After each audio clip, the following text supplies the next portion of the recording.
Okay, so percent composition. Okay, percents are always the same. Okay, doesn't matter what you're talking about. The percent, it's always the same. Can I have you remove the hat, please?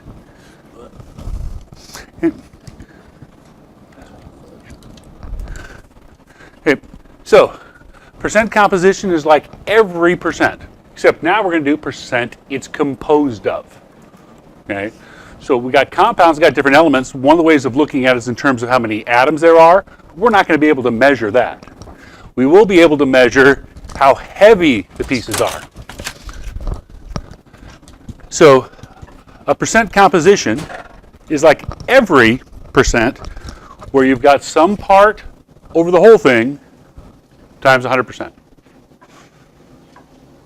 It's really just a rearranging of the ratio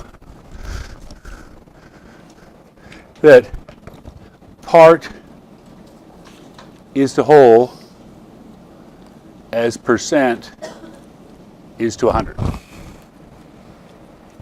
Okay? That's really what it comes from. It says, I have that ratio now. What would the ratio be if it were out of 100? So it's just changing it from some other number scale to 100 scale. Per 100. Per means out of. Cent means 100. Percent. Per 100. That's all you're really doing. Okay? So we're going to find percent composition, and it's going to be based on mass. So first you have to find the mass of each part, and then divide by the total mass.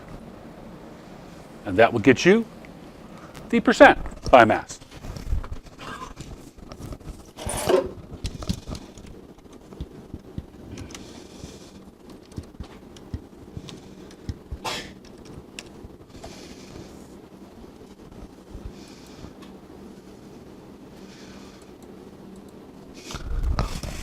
So let's look at a simple example. Calculate the percent composition of a compound that is 29 grams of silver and 4.30 grams of sulfur. So apparently what they did is they took some sample they had that had just silver and sulfur, and they tore it apart. They did a decomposition reaction to separate the silver from the sulfur. Yeah. So they tore it apart into its elements and saw how heavy each element was. So since there's two components, there's going to be two percentages. Okay? Percent equals part over the whole times 100%. Percent is my unit. So the percent that's silver is going to be the part that's silver, 29.0 grams of silver, out of the total. What's the total? Well, we have to add it up. So 29.0 grams plus 4.30 grams means that I get 33.3 grams is my total. Everybody okay with that?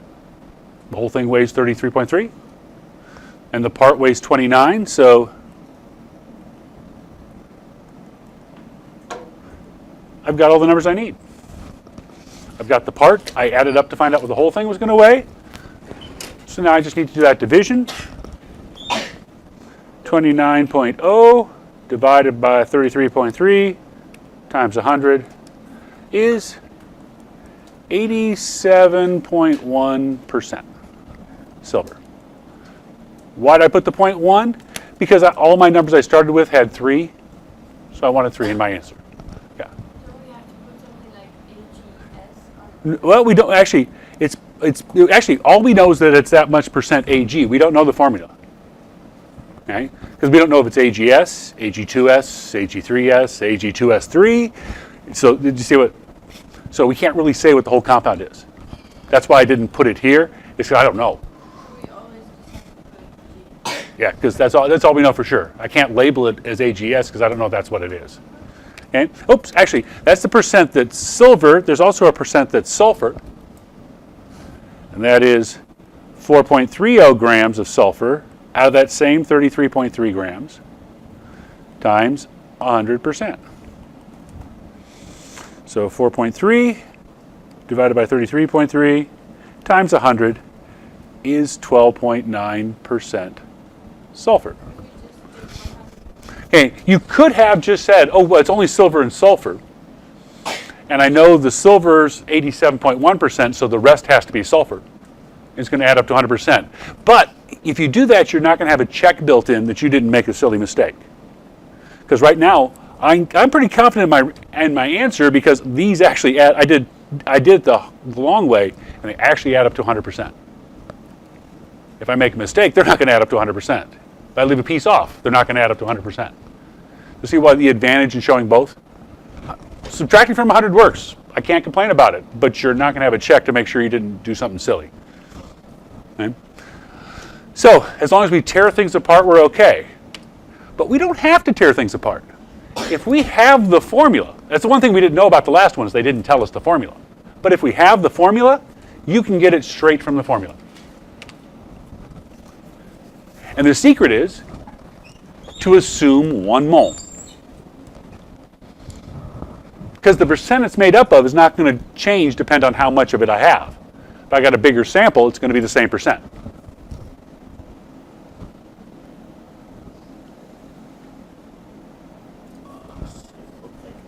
Okay, so how would you figure out how heavy 1 mole is?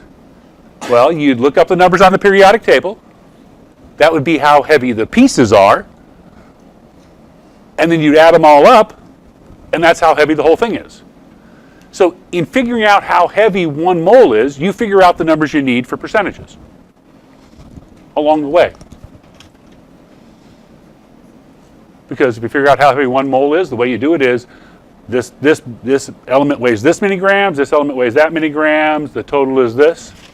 So I now have the parts and the whole.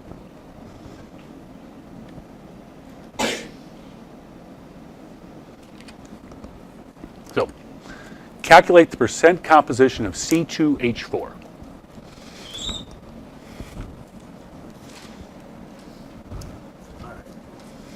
So I've got 2 carbons and 4 hydrogens.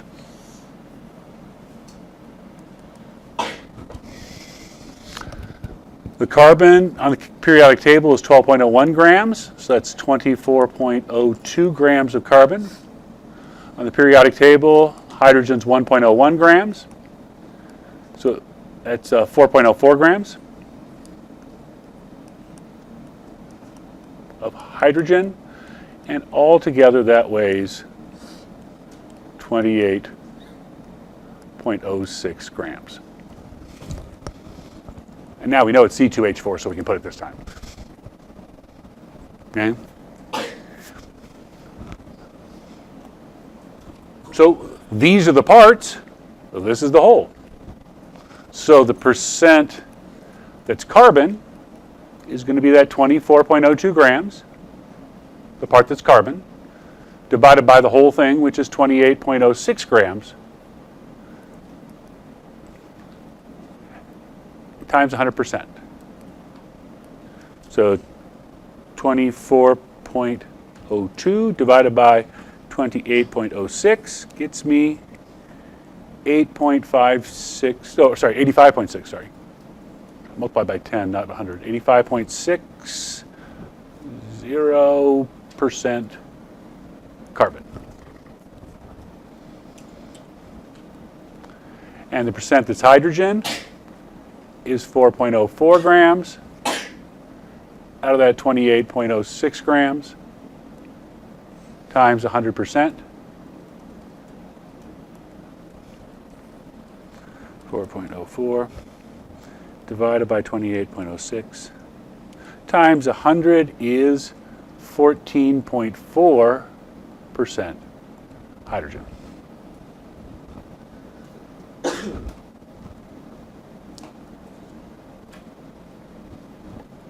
Really super tough?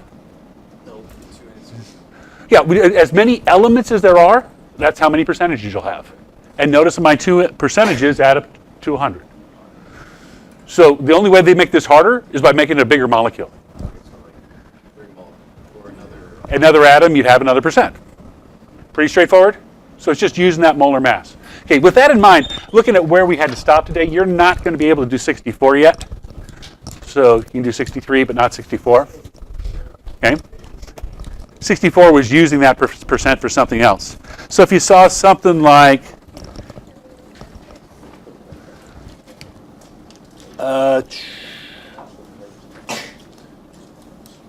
if you saw something like aluminum carbonate, which is AlCO3, Al's 3 plus, CO3 is 2 minus. That's Al 2 CO3 3. This is going to have 3%. A percent that's aluminum, a percent that's carbon, and a percent that's oxygen. That make sense?